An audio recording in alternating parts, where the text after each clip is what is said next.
السلام عليكم ورحمة الله. الحمد لله وصلى الله وسلم على سيدنا ومولانا محمد وعلى أزواجه وسائر أهل بيته الطيبين الطاهرين وعلى صحابته وتابعيهم بإحسان إلى يوم الدين أما بعد.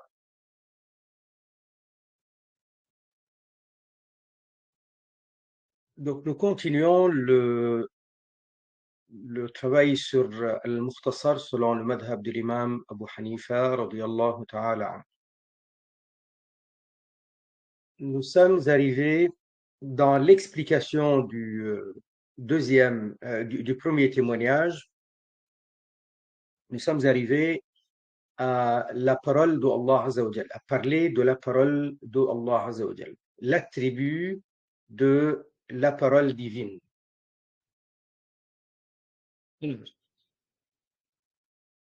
Il dit, de même, sa parole est de toute éternité comme tous ses autres attributs.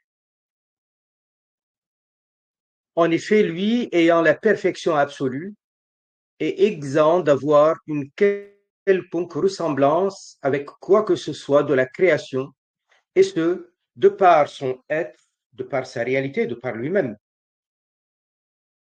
de par ses attributs et de par ses actes. Il est absolument parfait et transcende ce que disent les injustes incommensurablement. Donc la parole divine, Allah Azza wa Jal, il existe. Allah, il est ilah, et donc il est de toute éternité, ayant ses attributs. Ces attributs, lesquels donc, qui sont les caractéristiques de la divinité, sont de toute éternité. Donc il est Dieu, il est ilah, et ce qui le prouve, c'est qu'il a les caractéristiques de la divinité. Donc forcément, ces caractéristiques de la divinité le sont aussi de toute éternité. Étant la divinité n'étant pas un statut qu'on acquiert avec le temps, parce que c'est tout le contraire de ce qui est sujet au temps. Ce qui est sujet au temps n'est pas de toute éternité. Donc c'est tout le contraire par définition. Donc de toute évidence, Allah est de toute éternité et tous ses attributs sont de toute éternité.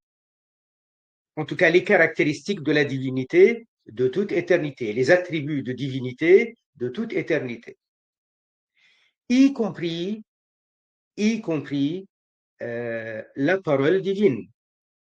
Parce que rationnellement, le créateur, il est créateur parce que il est tout puissant, parce que il est celui qui est omniscient, et parce que aussi il n'a pas de défaut, et donc il a la parole.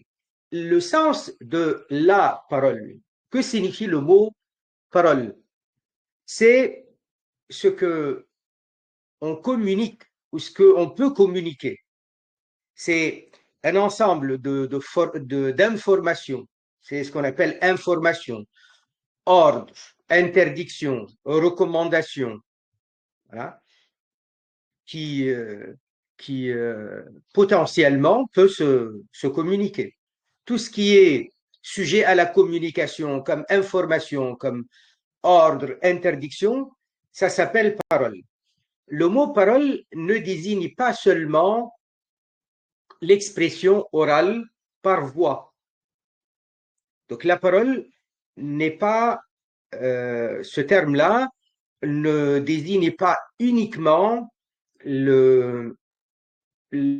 l'expression orale ou écrite, l'expression orale par la voix et par alphabet, par son, ne désigne pas uniquement l'expression écrite, qui est une expression de la parole dite, et qui est orale, et qui est par voix et par alphabet.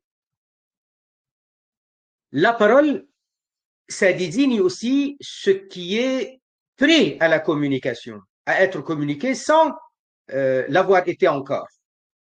Donc lorsque j'ai au fond de moi une idée à exprimer, quelque chose à enseigner, quelque chose par quoi je vais renseigner, ça c'est aussi parole, parole non exprimée encore. Très bien. Donc, bien entendu, sans vouloir entrer dans les comparaisons, Allah Azza wa Jal, il n'est pas comparable. Mais là, on est en train de définir qu'est-ce que c'est le mot parole. La parole aussi, c'est les signes. Je peux parler avec les signes, je peux parler avec les gestes, je peux parler avec le regard. Euh, Vous voyez, on communique aussi quand on est au volant avec tantôt clignotant à droite, clignotant à gauche, les appels de phare. C'est une communication, c'est parler ça. Donc le mot parole est pour désigner ce qui est prêt à la communication et ou alors ce qui est déjà communiqué, ce qui se communique effectivement. La parole d'Allah Azzawajal, de toute éternité, il y avait Allah Azzawajal, il n'y avait pas le monde. Donc les attributs existaient, donc sont de toute éternité, et la parole également. Mais à ce moment-là, c'était pas encore communiqué parce qu'il n'y avait pas encore la création. Mais la création, une fois qu'elle a qu'elle a été donc qu'Allah Azza wa Jalla l'a fait, une fois que il y a eu le monde, il y a eu les hommes, les djinns, les anges, Allah Azza wa Jalla, donc il a envoyé sa parole sous forme de révélation, sous forme de révélation. Et parfois, il laissait entendre certains de ses prophètes sa parole divine qui est sa parole de toute éternité. Autrement dit, on est dans l'explication de qu'est-ce que la parole divine et comme il est entré, comme l'auteur, il est entré dans le sujet en parlant de l'attribut, lequel est de toute éternité, donc forcément, il est en train de dire que la parole divine, dans ce sens-là, dans cet usage-là, comme étant de toute éternité, donc c'est pas une voix, c'est pas un son, c'est pas des sons, c'est pas un ensemble de succession de mots.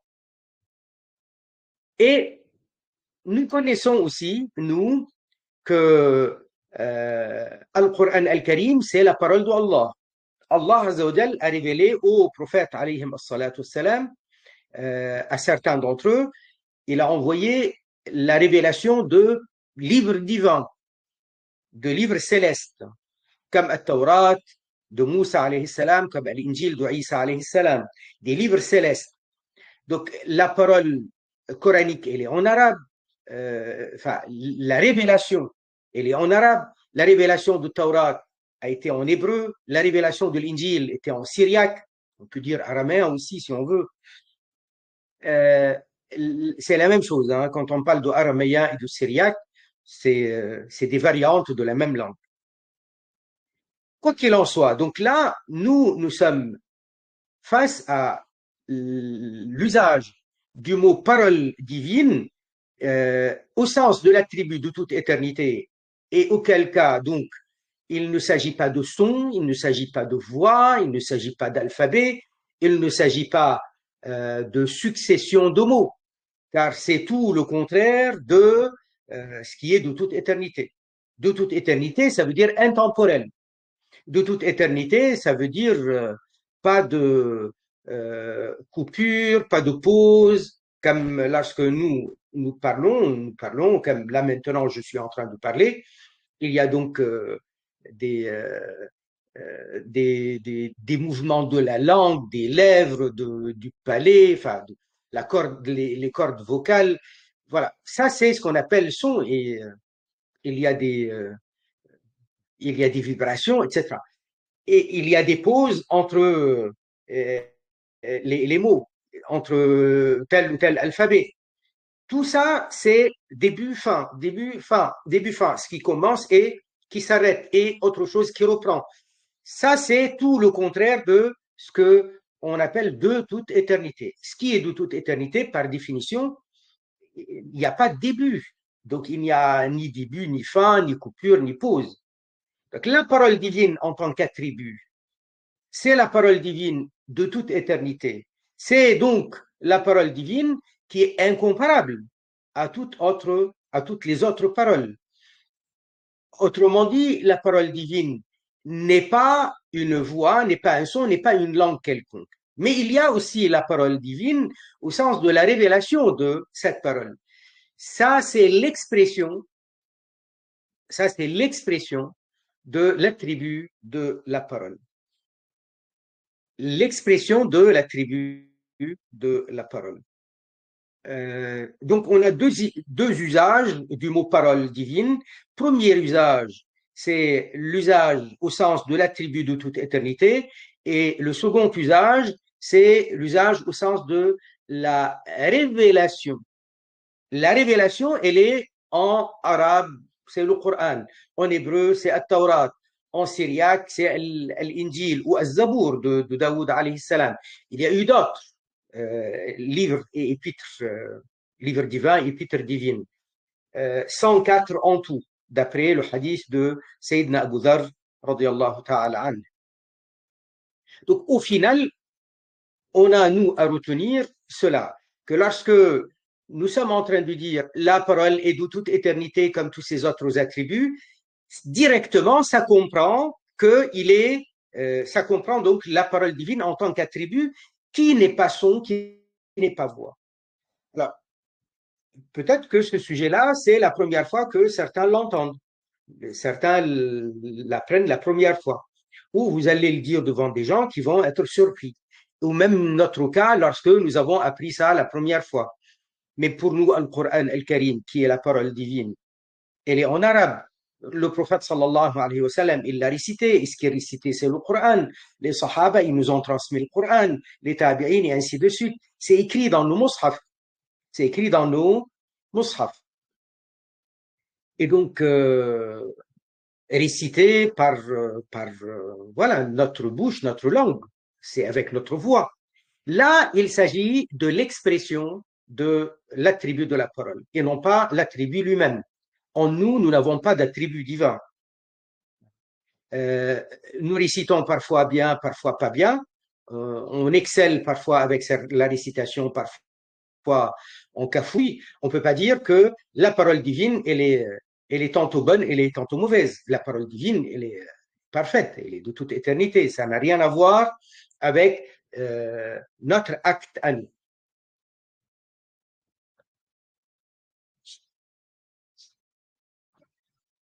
Très bien. Ce sujet-là, il mérite, enfin, c'est pas très, je veux dire, c'est pas compliqué. Ça mérite quand même de l'attention pour comprendre et pour pouvoir l'expliquer et l'exprimer comme il le faut. Alors, parfois, on entend des remarques de gens qui disent, oui, mais là, vous n'êtes pas en train de philosopher. Pas du tout. Il ne s'agit pas de philosopher. Il s'agit d'enseigner la religion telle qu'elle est. Allah Azzawajal est de toute éternité, donc ses attributs le sont par évidence. Ils sont de toute éternité. Ce qui est de toute éternité n'est pas temporel, donc n'est pas composé, donc n'est pas entrecoupé, donc il n'y a pas de pause. Allah Ta'ala, il a parmi ses attributs la parole, il n'y a pas le silence. Le silence n'est pas un attribut divin. Très bien. Et donc, ça, nous avons besoin de le comprendre, d'autant plus que nous parlons de Sayyiduna Moussa alayhi salam, qui est privilégié par la parole d'Allah Azza wa Jal. Allah Ta'ala istafa, donc il l'a élu et il lui a donné un privilège de lui faire entendre sa parole, au point de l'appeler Kalimullah. Alors, notre prophète alayhi salatu salam, il a eu ce privilège aussi. Mais de tous les autres prophètes, c'est Moussa qu'on appelle Kalimullah. Pourquoi Kalimullah? Tous ont reçu la parole divine en tant qu'expression. Mais pourquoi alors lui, Kalimullah? Parce que Kalamullah qu'il a entendu, c'est la parole qui n'est pas par... donc, c'est un moment, c'est pas tout le temps, parce qu'il recevait aussi Jibril, alayhi salam, qui lui disait Allah Ta'ala t'ordonne, et il a reçu le Taurat qui est en hébreu. Ça, c'est l'expression. Mais il a été privilégié lorsqu'il était dans At-Tour, dans la zone At-Tour, Allah Azza wa Jal lui a fait entendre sa parole divine sans l'intermédiaire, sans le truchement de Jibril ou d'une expression quelconque.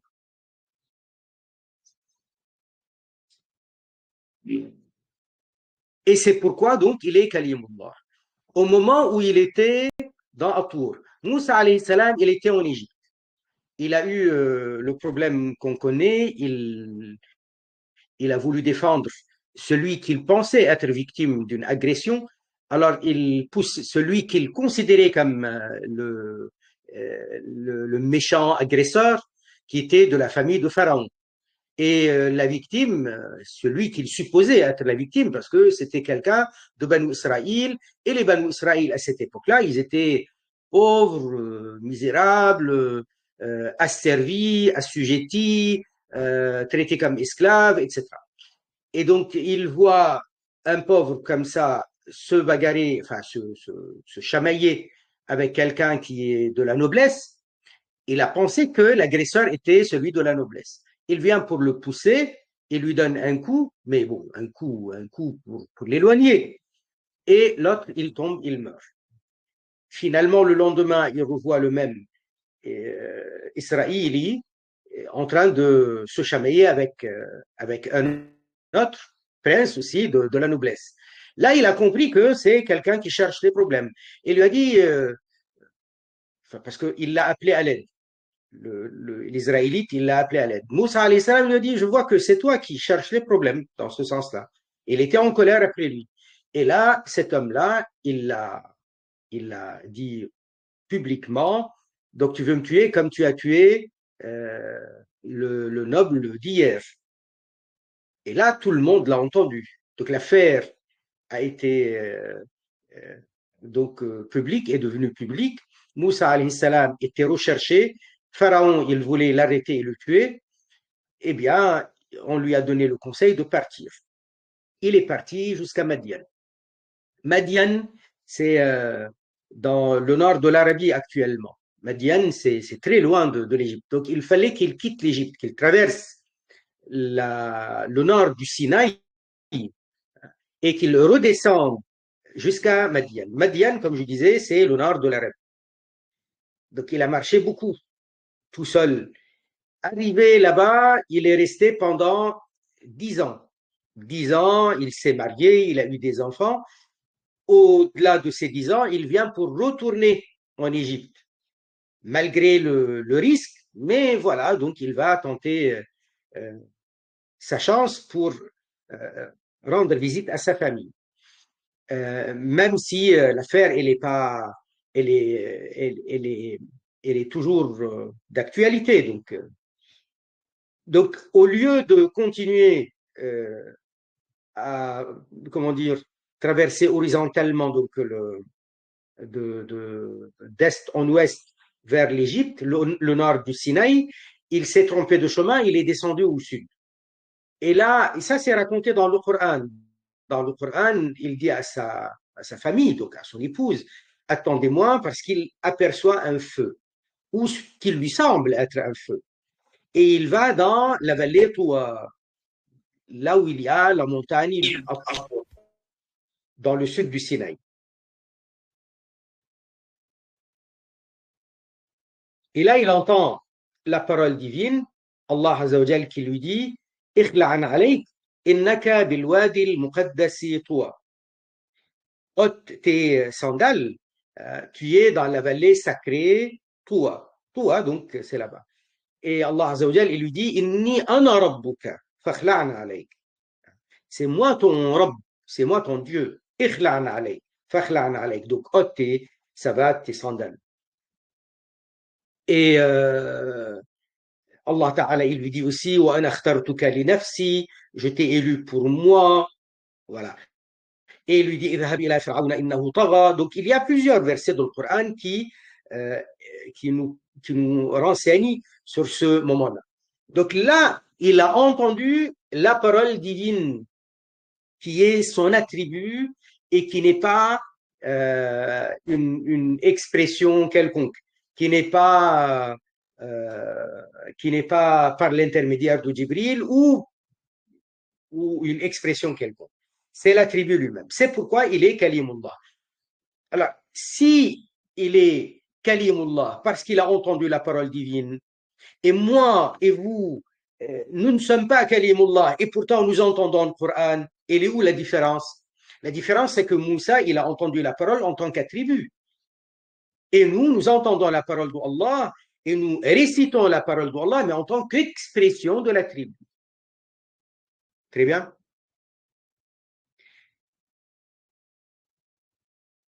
Alors, je ne vais pas m'étaler encore davantage, juste une ou deux précisions. La première, c'est que si quelqu'un vous dit, mais l'expression de la parole d'Allah Azzawajal, donc la parole d'Allah, c'est la parole d'Allah. Lorsque c'est exprimé en hébreu, ça donne Al-Tawrat. Lorsque c'est exprimé en arabe, ça donne Al-Qur'an. Eh ben, ça devrait être donc Al-Qur'an égale Al-Tawrat. Non. Ils disent, mais si, parce que ça, c'est l'expression de la parole divine et ça, c'est l'expression de la parole divine. Comment ça donne deux choses différentes? Eh bien, de la même manière que lorsque nous parlons de la puissance d'Allah. La puissance d'Allah qui est un attribut divin. Très bien. Les montagnes, c'est une expression de la puissance divine. L'être humain, c'est l'expression de la puissance divine. Les insectes, la mer, vous voyez, tout ça, c'est l'expression de la puissance divine. Et pourtant, la montagne, c'est pas l'homme, c'est pas l'océan, c'est pas la végétation. Vous voyez, donc, chacun de ces éléments-là, c'est expression de la puissance sans que on puisse confondre entre ces expressions de la puissance divine. Ben, la même chose en ce qui concerne la parole divine. La deuxième précision que j'allais donner, c'est que l'imam al-Bukhari, radiallahu ta'ala anhu, l'imam al-Bukhari, que vous connaissez certainement, qui est celui qui nous a produit Sahih al-Bukhari, le très fameux et éminent livre, recueil de paroles prophétiques. L'imam al-Bukhari, il a écrit beaucoup de livres. Il n'a pas écrit seulement Sahih al-Bukhari. Parmi les livres qu'il a écrits, il y en a un qui s'appelle Khalqu Af'al al-Ibad. Khalqu Af'al al-Ibad. Khalqu Af'al al-Ibad, c'est pour prouver que les actes des créatures sont créés. Les actes des créatures sont créés. C'est ça. La création des actes des créatures. Ce livre, l'imam al-Bukhari, il l'a écrit pour répondre principalement aux Mu'tazila, mais en même temps, par ricochet, il répond aussi aux Mujassima, aux Mushabbih. Principalement, il l'a écrit pour répondre aux Mu'tazila. L'imam al-Bukhari, il était au début du IIIe siècle de l'Hégire. Il y avait l'imam Ahmad ibn Hanbal, il y avait donc les grands ulama de cette période-là qui avaient été confrontés à un problème, une grande fitna de l'époque, la fitna des Mu'tazila, qui était très proche du pouvoir des califes abbassides de cette période-là, et Al-Ma'moun abbasside, puis après son frère Al-Mu'tasim abbasside, puis après le fils de celui-ci. Vous voyez? Donc, ils étaient, les Mu'tazila, très proches de ces califes, et ils voulaient imposer leur doctrine, leur obédience, laquelle consiste à renier l'existence des attributs. Pour eux, il n'y a pas d'attributs. Dieu existe de toute éternité, Dieu il sait, il voit, il entend, mais il renie l'existence, il rejette l'existence d'une vie de toute éternité. d'une nuit de toute éternité, d'une vue de toute éternité, vous voyez, d'une parole de toute éternité.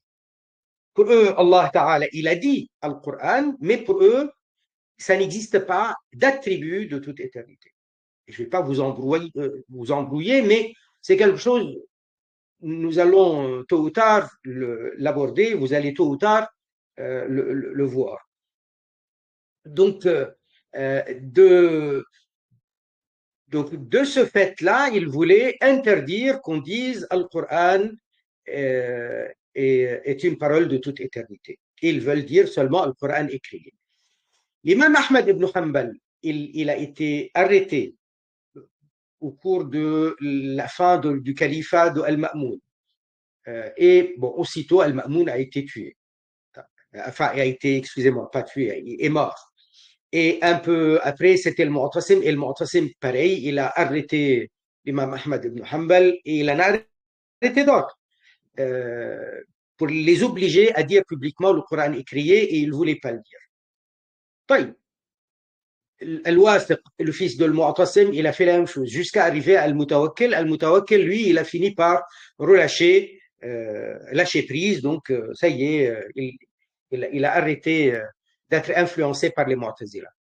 طيب. L'imam al-Bukhari, il est arrivé dans cette période-là.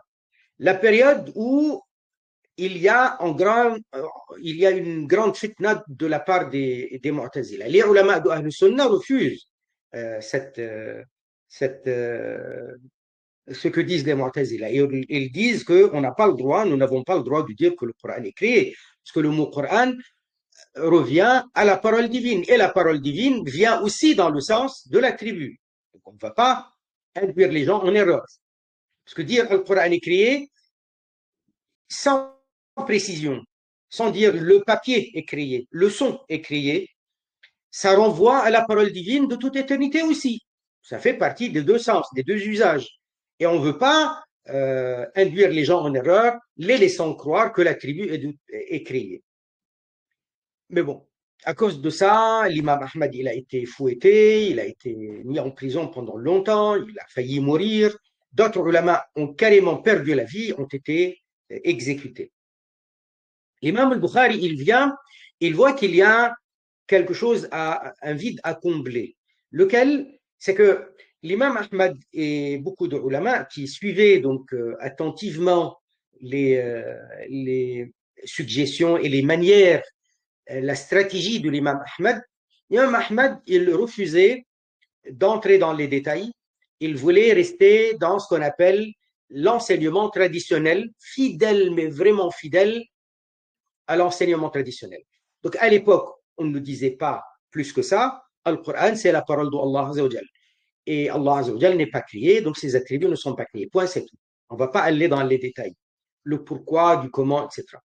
Les Mu'tazila, ils utilisaient ce qu'ils appellent, eux, le rationnel, la logique, etc. Et donc, ils se fichaient de la méthode traditionnelle. Très bien, donc ils cherchaient à convaincre les gens par la logique telle que eux ils la concevaient. L'imam al-Bukhari, il est venu donc pour reprendre cette arme de la main des Mu'tazila et l'utiliser à bon escient. L'utiliser voilà, comme il le faut, mais tout en remettant les définitions à l'ordre. Et donc, il a écrit Khalq Af'al al-Ibad pour prouver que les actes de l'homme sont créés. Ça veut dire, lorsque moi je récite le Coran, lorsque l'homme récite le Coran, la récitation en elle-même, elle est créée. La voix, elle est créée. Mais la parole divine, en tant qu'attribut, n'est pas créée. Donc, il y a l'expression et il y a ce qui est exprimé. Et avec ce livre, c'est vrai qu'il n'est pas entré dans les détails de cette manière-là, mais ça se dégageait clairement à partir de son livre, parce qu'il parle de la voix de l'homme, de l'acte de l'homme, de la bonne ou la mauvaise récitation de l'homme. Et c'est lui qui a donné cet exemple. Il a dit, est-ce que lorsque je suis en train de réciter le Coran et est-ce que quelqu'un peut oser dire que j'ai en moi l'attribut divin, que un des attributs divins euh, était, était en moi et sortait de moi? Ou alors lorsque quelqu'un il récite mal, on va dire euh, là l'attribut divin il n'était pas correct. Donc ça c'est l'expression, voilà. Et c'est lui qui avait dit dans ce livre, lorsque j'écris sur un tableau le mot Allah, ça c'est une expression, ça exprime l'être divin, mais c'est pas Allah lui-même qui est l'alphabet qui est écrit sur le tableau. Voilà. Et donc on continue. Allah Azza wa Jal, euh, il est, euh, il a la perfection absolue. Il est exempt d'avoir une quelconque ressemblance avec quoi que ce soit de la création, et ce de par son être lui-même, de par ses attributs. Les attributs, c'est les 13 principalement, plus si on veut ajouter à takwin, mais là, il l'a intégré dans ce qu'il appelle les actes d'Allah. Ça veut dire donner existence, priver de l'existence, enfin anéantir, donner la vie, priver de la vie, donner la mort, donner la euh, euh, miséricorde, châtier. Tout ça, c'est des actes d'Allah Azza wa Jal. Et tout ça, c'est dans ce qu'on appelle at-takwin de la part d'Allah Azza wa Jal. Ça veut dire donner existence de la part d'Allah Azza wa Jal.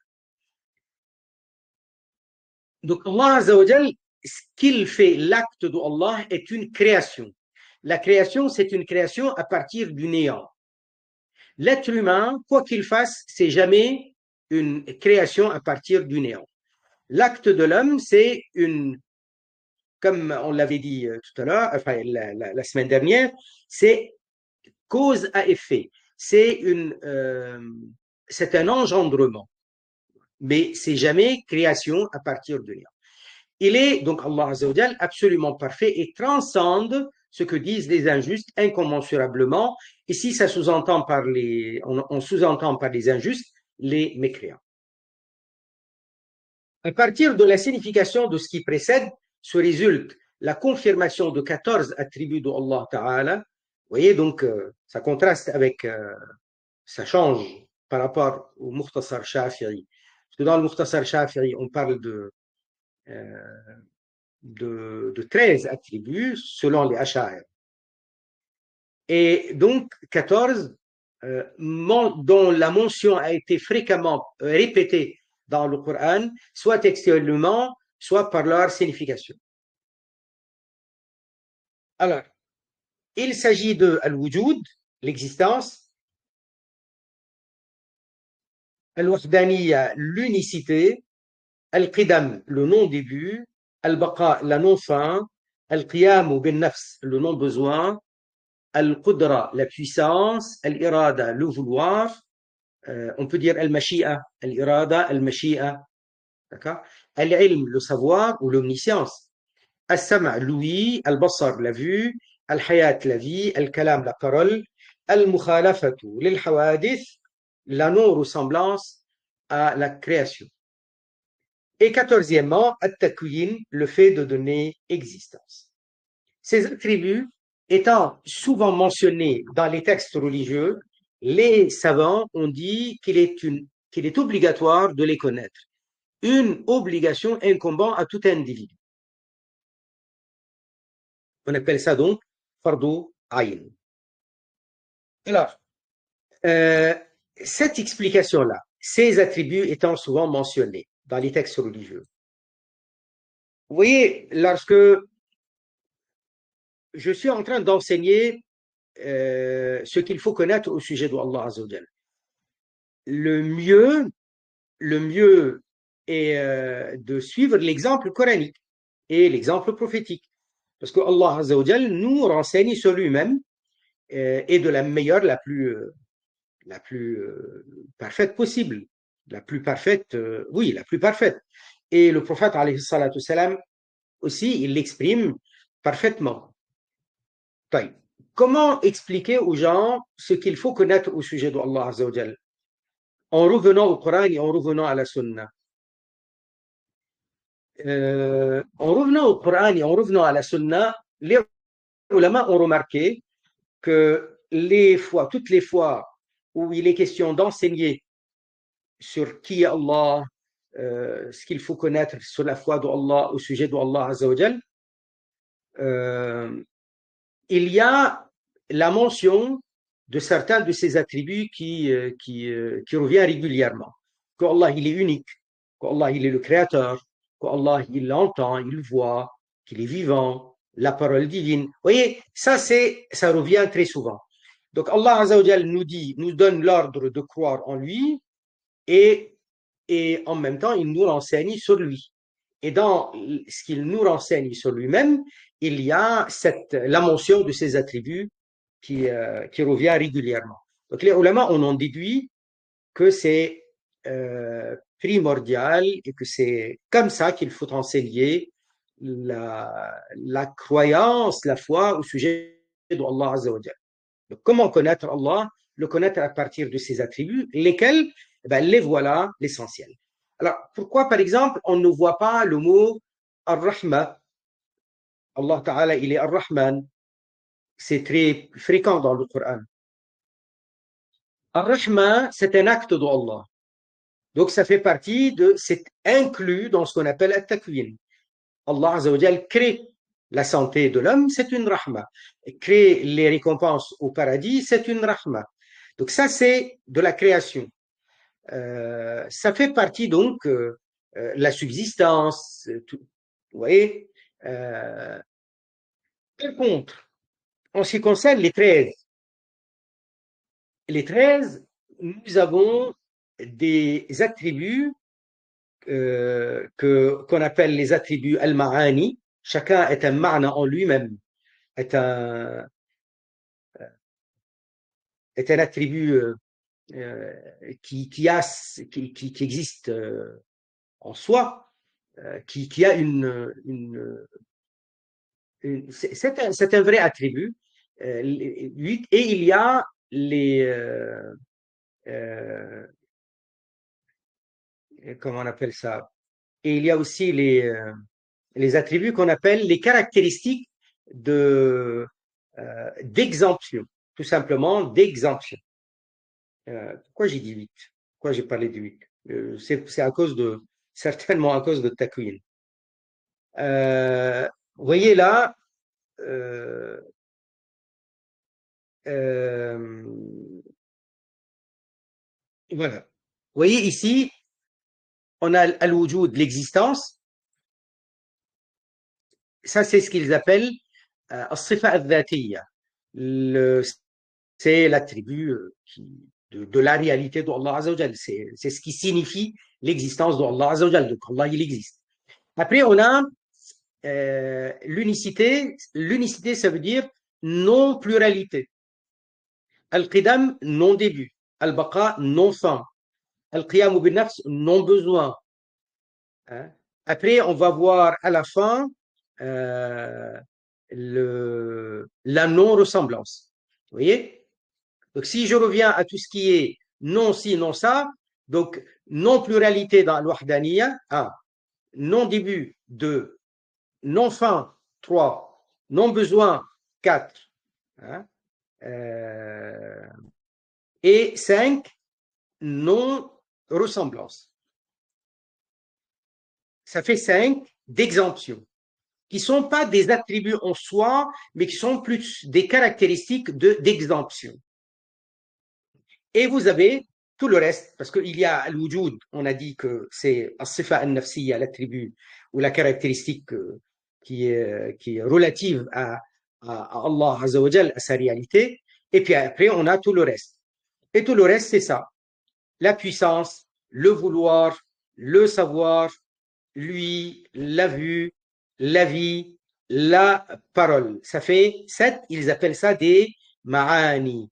Chacun est un ma'na en soi, est un attribut qui, voilà, qui a sa propre existence. Ces attributs étant souvent mentionnés dans les textes religieux, donc les savants ont dit qu'il faut les connaître. Et donc, il ne s'agit pas d'actes. C'est pour ça.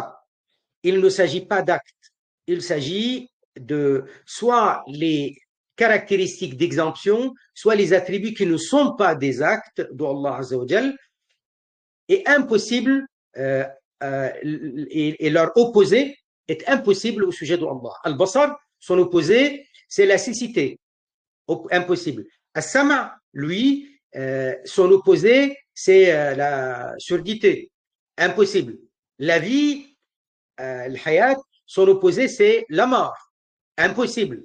La parole, son opposé, c'est la, comment on appelle ça, quand on sait pas, quand on est, voilà, c'est pas le silence. La parole, c'est l'opposé, c'est euh, être muet et le mutisme. Voilà. Ça, c'est impossible. Vous voyez? C'est pour ça qu'ils ont été réunis et c'est cette méthode-là qui a été retenue pour enseigner la foi au sujet d'Allah Azza wa Jal. L'éternité étant établie pour l'être d'Allah, alors de même obligatoirement, ses attributs sont de toute éternité. En effet, s'il y a un début à l'existence de l'attribut, l'être lui-même aura existé à partir d'un début, ce qui est absurde. Ça, c'est ce qu'on appelle le raisonnement par l'absurde.